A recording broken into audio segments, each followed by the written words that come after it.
Welcome to this new part of our series of videos dedicated to electronic simulation with Vishay thermistors and RTD.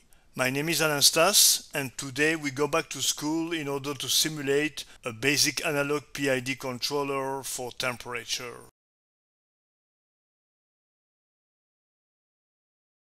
Here is a good old PID circuit usable for temperature control. A Vishay NTC thermistor measures the temperature of an object, an oven or else, with a certain response time. The NTC voltage signal is injected into a Wheatstone bridge, where it is compared to a target voltage following a wished temperature profile. The error signal is amplified into a series of op-amps with a proportional action defined by the coefficient Kp, an integrative action, coefficient Ki, and a derivative contribution, coefficient Kd. The sum voltage of these contributions is then inverted and applied to the base of the Darlington in order to drive the heating current of the warming element.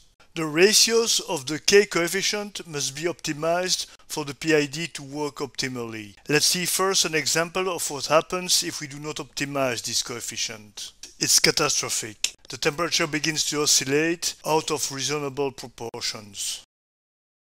Fortunately, LTspice allows us to perform a series of simulations where we can strip the Kp, Ki, and Kd value throughout the possible ranges and thus to optimize the output signal versus the requested profile. As an example, we study here the integrative amplitude with increasing value for Ki and look for optimization.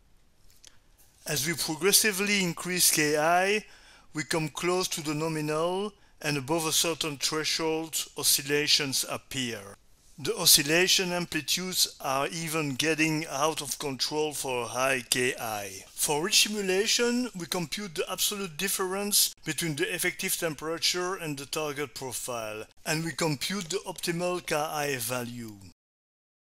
When the value of the K coefficient are determined, we can deal with the passive element tolerances of the circuit. For the thermistor, we have tolerances on the R25 value, on the B coefficient, and on the response time. We have also two tolerances on the reference resistors. Two LTspice functions will help us performing the 34 worst-case simulations.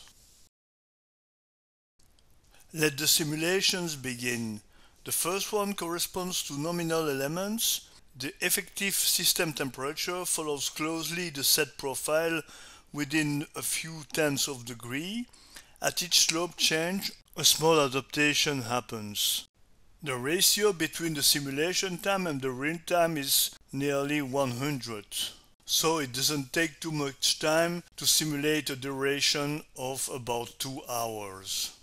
When all the 34 cases are simulated, we can take the envelope of the difference between the curve of the measured temperature and the target profile, and we see then that we control the temperature within plus or minus 1.5 degrees C.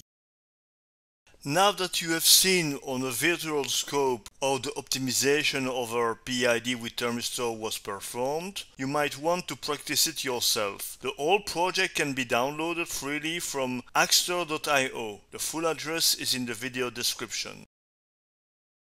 Well, this ends up the clip of today. Thanks for watching.